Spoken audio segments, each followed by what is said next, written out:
This is about a hidden corner of the labour market. It's the world of people who need to work ultra-flexibly if they're to work at all.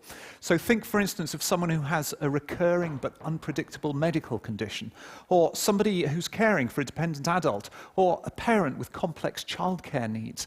Their availability for work can be such that it's a few hours today, maybe I can work tomorrow, but I don't know if and when yet. And it's extraordinarily difficult for these people to find the work that they so often need very badly. Which is a tragedy because there are employers who can use pools of very flexible local people booked completely ad hoc around when that person wants to work. Imagine that you run a cafe. It's mid-morning, the place is filling up, you're going to have a busy lunchtime rush. If you could get 2 extra workers for 90 minutes to start in an hour's time, you'd do it, but they'd have to be reliable, inducted in how your cafe works, they'd have to be available at very competitive rates, they'd have to be bookable in about the next minute. In reality, no recruitment agency wants to handle that sort of business, so you are going to muddle by understaffed. And it's not just caterers, it's hoteliers, it's retailers, it's anyone who provides services to the public or businesses. There's all sorts of organizations that can use these pools of very flexible people, possibly already once they've been inducted. At this level of the labor market, what you need is a marketplace for spare hours. They do exist. Here's how they work. So in this example, a distribution company has said, we've got a rush order that we've got to get out of the warehouse tomorrow morning. Show us everyone who's available. It's found 31 workers. Everybody on this screen is genuinely available at those specific hours tomorrow. They're all contactable in time for this booking. They've all defined the terms on which they will accept bookings, and this booking is within all the parameters for each individual, and they would all be legally compliant by doing this booking. Of course, they're all trained to work in warehouses. You can select as many of them as you want. They're from multiple agencies. It's calculated the charge rate for each person for this specific booking, and it's monitoring their reliability. The people on the top row are the provenly reliable ones. They're likely to be more expensive. In an alternative view of this pool of local, very flexible people, here's a market research company, and it's inducted maybe 25 local people in how to do street interviewing, and they've got a new campaign. They want to run it next week, and they're looking at how many of the people they've inducted are available each hour next week, and they'll then decide when to do their street interviews. But is there more that could be done for this corner of the labour market? Because right now, there are so many people who need whatever economic opportunity they can get. Let's make it personal. Imagine a young woman, base of the economic pyramid, very little prospect of getting a job. What economic activity could she theoretically engage in? Well, she might be willing to work odd hours in a call centre, in a reception area, in a mailroom. She may be interested in providing local services to her community, babysitting, local deliveries, pet care. She may have possessions that she would like to trade at times she doesn't need them, so she might have a sofa bed in her front room that she would like to let out. She might have a bike, a video games console she only uses occasionally. And you're probably thinking, because you're all very web aware, yes, and we're in the era of collaborative consumption, so she can go online and do all this. She can go to Airbnb to list her sofa bed. She can go to TaskRabbit.com and say, I want to do local deliveries, and so on. These are good sites, but I believe we could go a step further. And the key to that is a philosophy that we call modern markets for all. Markets have changed beyond recognition in the last 20 years, but only for organizations at the top of the economy. If you're a Wall Street trader, you now take it for granted that you sell your financial assets in a system of markets that identifies the most profitable opportunities for you in real time, executes on that in microseconds within the boundaries you've set. It analyzes supply and demand and pricing and tells you where your next wave of opportunities are coming from. It manages counterparty risk in incredibly sophisticated ways. It's all extremely low overhead. What have we gained at the bottom of the economy in terms of markets in the last 20 years? Basically, classified adverts with a search facility. So why do we have this disparity between these incredibly sophisticated markets at the top of the economy that are increasingly sucking more and more activity and resource out of the main economy into this rarefied level of trading, and what the rest of us have? A modern market is more than a website. It's a web of interoperable marketplaces, back-office mechanisms, regulatory regimes, settlement mechanisms, liquidity sources, and so on. And when a Wall Street trader comes into work in the morning, she does not write a listing for every financial derivative she wants to sell today and then post that listing on multiple websites and wait for potential buyers to get in touch and start negotiating the terms on which she might trade. In the early days of this modern markets technology, the financial institutions worked out how they could leverage their buying power, their back-office processes, their relationships, their networks, to shape these new markets that would create all this new activity. They asked governments for supporting regulatory regimes, and in a lot of cases, they got it.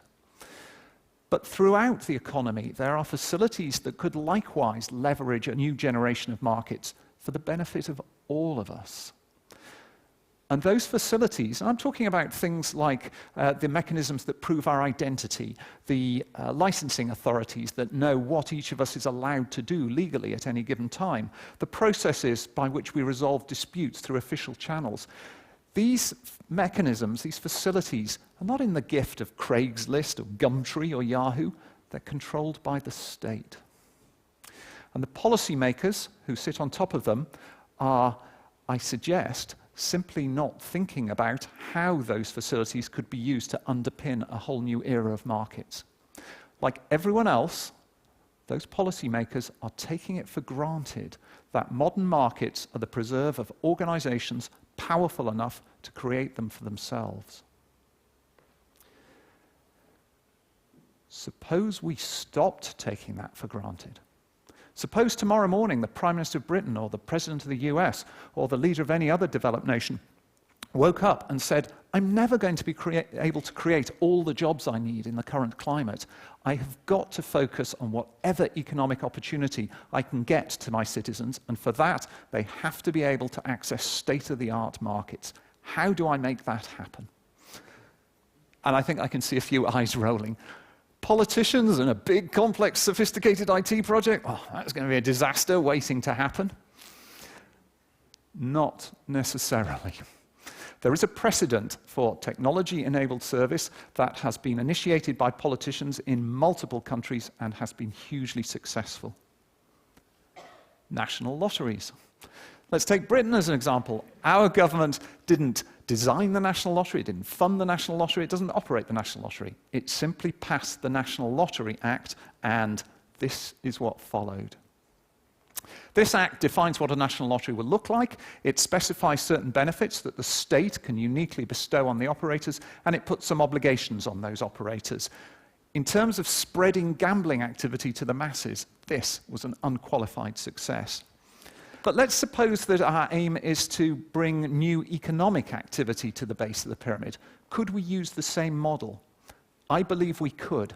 So imagine that policymakers outlined a facility, let's call it National E-Markets, NEMS for short. Think of it as a regulated public utility. So it's on a par with the water supply or the road network. And it's a series of markets for low-level trades that can be fulfilled by a person or a small company. And government has certain benefits it can uniquely bestow on these markets. It's about public spending going through these markets to buy public services at the local level. It's about interfacing these markets direct into the highest official channels in the land. It's about enshrining government's role as a publicist for these markets. It's about deregulating some sectors so that local people can enter them. So taxi journeys might be one example. And there are certain obligations that should go with those benefits to be placed on the operators. And the key one is, of course, that the operators pay for everything, including all the interfacing into the public sector. So imagine that the operators make their return by building a percentage markup into each transaction. Imagine that there's a concession period defined of maybe 15 years in which they can take all these benefits and run with them. And imagine that the consortia who bid to run it are told, whoever comes in at the lowest percentage markup on each transaction to fund the whole thing will get the deal. So government then exits the frame. This is now in the hands of the consortium. Either they're going to unlock an awful lot of economic opportunity and make a percentage on all of it, or it's all going to crash and burn, which is tough on their shareholders. Doesn't bother the taxpayer necessarily. And there would be no constraints on alternative markets. So this would just be one more choice among millions of internet forums. But it could be very different, because having access to those state-backed facilities could incentivize this consortium to seriously invest in the service, because they would have to get a lot of these small transactions going to start making their return. So we're talking about sectors like home hair care, the hire of toys, farm work, hire of clothes even, meals delivered to your door, services for tourists, home care. This would be a world of very small trades, but very well informed, because national e-markets will deliver data. So this is a local person potentially deciding whether to enter the babysitting market, and they might be aware that they would have to fund vetting and training if they wanted to go into that market. They'd have to do assessment interviews with local parents who wanted a pool of babysitters. Is it worth their while? Should they be looking at other sectors? Should they be moving to another part of the country where there's a shortage of babysitters? This kind of data can become routine. And this data can be used by investors. So if there's a problem with a shortage of babysitters in some part of the country, and the problem is nobody can afford the vetting and training, an investor can pay for it, and the system will tithe back the enhanced earnings of the individuals for maybe the next 2 years. This is a world of atomized capitalism. So it's small trades by small people, but it's very informed, safe, convenient, low overhead, and immediate. Some rough research suggests this could unlock around £100 million worth a day of new economic activity in a country the size of the UK.